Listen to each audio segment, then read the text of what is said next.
नमस्कार दोस्तों, मेरा नाम है रंजीत कुमार और हम लेकर आए हैं इंडियन डिफेंस की 5 सबसे बड़ी और लेटेस्ट अपडेट। तो अभी तक वीडियो को लाइक नहीं किया तो लाइक कर दें, चैनल को सब्सक्राइब नहीं किया तो जरूर कर दें। तो बिना टाइम वेस्ट किए चलिए शुरू करते हैं आज की पहली अपडेट के साथ।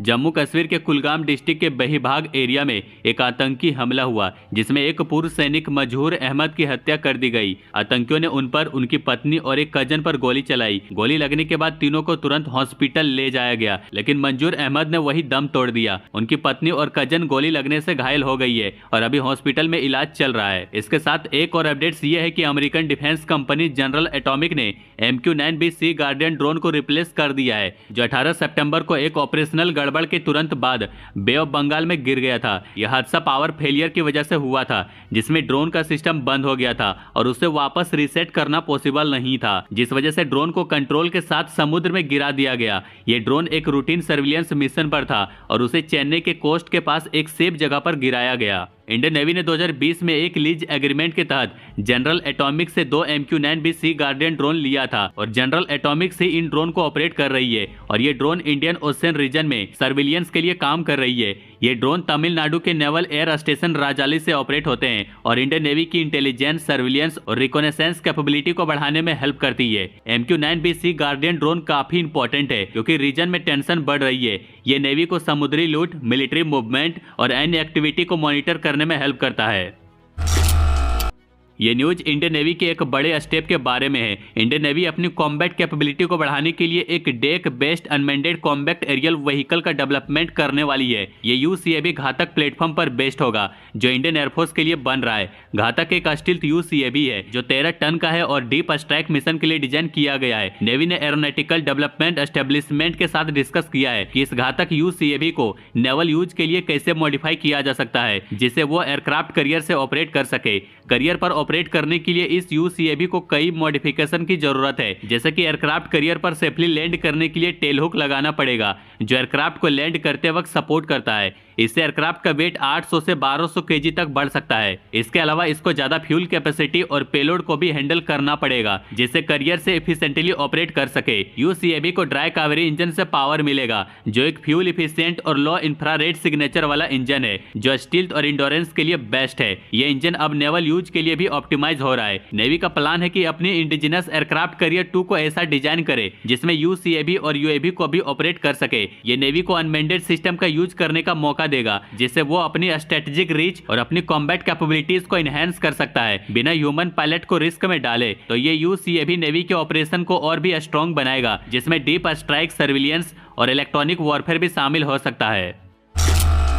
इंडियन नेवी ने तीसरे एयरक्राफ्ट करियर के प्लान को थोड़ा बदल दिया है और अब अपनी फोकस को न्यूक्लियर सबमरीन पर शिफ्ट कर दिया है। अभी इंडियन नेवी के पास 2 एयरक्राफ्ट करियर है, INS विक्रमादित्य और INS विक्रांत। पहले यह प्लान था कि एक और विक्रांत क्लास करियर बनाया जाएगा ताकि 3 करियर हो सके। एक करियर हमेशा ऑपरेशनल हो, दूसरा ट्रेनिंग या मेंटेनेंस में हो और तीसरा रिपेयर या रिफिट पे हो। और अब ये प्लान बदल गया है और नेवी ने डिसाइड किया है कि दूसरा Vikrant class career INS Vikramaditya को रिप्लेस करेगा, ना कि थर्ड करियर बनेगा। इसका रीजन ये है कि एयरक्राफ्ट करियर को मेंटेन करना बहुत महंगा है और उनको बनाने और मेंटेन करने में बहुत पैसा लगता है और ये इंडिया के डिफेंस बजट पर हैवी प्रेशर डालता है। ऐसे में नेवी ने डिसाइड किया है कि सबमरीन को ज्यादा इंपॉर्टेंस दी जाए, क्योंकि वो ज्यादा स्टील्थी होते हैं और उनका यूज अंडर सी वॉरफेयर में होता है, जो इंडिया के लिए ज्यादा फायदेमंद हो सकता है, खास करके जब चाइनीज नेवी की प्रेजेंस रीजन में बढ़ रही हो। सबमरीन को ऑपरेट करना एयरक्राफ्ट करियर के कंपैरिजन में कम कॉस्टली है और वो बिना पकड़ में आए ज्यादा लंबे देर तक समुद्र में रहते हैं। इसलिए इंडिया अब अपने सबमरीन को ज्यादा फोकस करेगा और फ्यूचर में करियर एक्सपेंशन को थोड़ा धीरे करेगा। इस फैसले का मतलब ये है कि इंडिया का नेवल स्ट्रेटजी अब ज्यादा अंडर वाटर होगा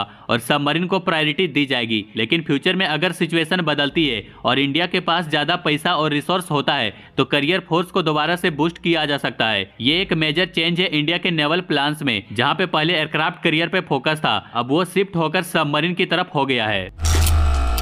भारत के डिफेंस बजट में आने वाले फाइनेंशियल ईयर के लिए कुछ इंपॉर्टेंट डिफेंस प्रोजेक्ट के लिए फंडिंग की अनाउंसमेंट की गई है। इसमें 2 मेजर प्रोजेक्ट शामिल है। टेडबीएफ और RSPAUCA भी। टेडबीएफ को इंडियन नेवी के लिए डिजाइन किया जा रहा है, जो नेवी के पुराने MiG-29K जेट को रिप्लेस करेगा। इसके लिए प्रोजेक्ट क्लियरेंस मिलने के बाद डेवलपमेंट प्रोसेस को फंडिंग दी जाएगी। पहले नेवी ने 140 टेडबीएफ जेट का डिमांड किया था, लेकिन अब डिमांड को 80 जेट तक कम कर दिया है। ये फाइटर जेट इंडिया की नेवल पावर को इंडो पैसिफिक रीजन में मजबूत करेगा, जहां मैरीटाइम और एरियल डोमिनेंस बहुत इंपॉर्टेंट है। दूसरी तरफ RSPAUCA भी एक अनमेंडेड कॉम्बैक्ट ड्रोन है, जिसका स्केल्ड मॉडल टेस्टिंग कंप्लीट हो चुका है और अब प्रोटोटाइप बनाया जा रहा है। ये ड्रोन तेजस MK-1A के साइज का होगा, लेकिन मैंडेड नहीं होगा। इसमें कावेरी इंजन का एक डेरिवेटिव यूज होगा, जो 46 किलो न्यूटन थ्रस्ट जनरेट करेगा और इसका maximum take off weight 13 ton तक होगा। ये दोनों प्रोजेक्ट इंडिया को अपनी डिफेंस कैपेबिलिटी में सेल्फ रिलायंस की तरफ ले जाएगा और इंडो पैसिफिक रीजन में इंडिया की ऑपरेशनल रीच और कॉम्बैट इफेक्टिवनेस को बढ़ाते हुए स्ट्रेटेजिक इंपॉर्टेंस को इनहेंस करेगा। तेजस MK-2 का नया स्केल मॉडल अनवील किया गया है। यह मॉडल एक एडवांस स्ट्राइक और एयर मिशन कॉन्फ़िगरेशन को शोकेस करता है, जो तेजस MK-2 के वर्सेटिलिटी और पावर को हाईलाइट करता है। इस मॉडल में जो वेपनरी दिखाई गई है वो बताता है कि तेजस MK-2 न सिर्फ एयर टू एयर कॉम्बैट में इफेक्टिव है, बल्कि एयर टू ग्राउंड स्ट्राइक और इलेक्ट्रॉनिक वॉरफेयर में भी एक्सपर्ट है। इस जेट में एक वाइड रेंज ऑफ वेपनरी का कॉम्बिनेशन है, जो इसे एक मल्टी रोल फाइटर के रूप में दर्शाता है। मॉडल में 2 ब्रह्मोस नेक्स्ट जनरेशन मिसाइल रखी गई है, जो हाई वैल्यू टारगेट को प्रिसाइज तरीके से हिट करने में हेल्प करती है। ब्रह्मोस NG ओरिजिनल ब्रह्मोस से छोटा और हल्का है और स्पेशली तेजस MK-2 जैसे फाइटर जेट्स के लिए डिजाइन किया गया है। इसके अलावा मॉडल में रुद्रम 2 एंटी रेडिएशन मिसाइल भी दिखाई गई है, जो इलेक्ट्रॉनिक वॉरफेयर के लिए होती है। ये मिसाइल इनेमी के रेडार और कम्युनिकेशन सिस्टम को टारगेट करके उनके एयर डिफेंसेस को न्यूट्रलाइज करती है। इसमें 4 स्मार्ट एंटी एयरफील्ड वेपन भी दिखाई गई है, जो एयरफील्ड और रनवे को डिस्ट्रॉय करने के लिए यूज होती है। इससे इनेमी के एयरबेस को डैमेज किया जाता है। इसके साथ तेजस MK-2 में 4 अस्त्रा बियॉन्ड विजुअल रेंज मिसाइल भी है, जो जेट को दुश्मन के फाइटर जेट को दूर से टारगेट करने का मौका देती है। और फाइटर जेट के बिल्कुल साइड में, यानी कि तेजस MK-2 के विंग टिप्स पर advance short range air to air missile रखे गए हैं, जो क्लोज कॉम्बैट सिचुएशन में यूज होता है, जब फाइटर जेट एक दूसरे से क्लोज रेंज में फाइट कर रही हो। इन सब एडवांस वेपन के इंटीग्रेशन से तेजस MK-2 अपनी रोल को एक मल्टी रोल फाइटर के रूप में स्ट्रॉन्ग बनाता है। यह jet air to air combat, air to ground strike और इलेक्ट्रॉनिक वॉरफेयर सभी को हैंडल कर सकता है, जो मॉडर्न कॉम्बैट सिनारियो में काफी इंपॉर्टेंट है। इस मॉडल का ये शोकेस इंडिया की डिफेंस कैपेबिलिटी को एनहेंस करता है और नेशनल सिक्योरिटी को मजबूत करता है। इंडिया के मिलिट्री मॉडर्नाइजेशन पर अपडेट्स के लिए बने रहिए। बाकी लाइक एंड सब्सक्राइब जरूर करें।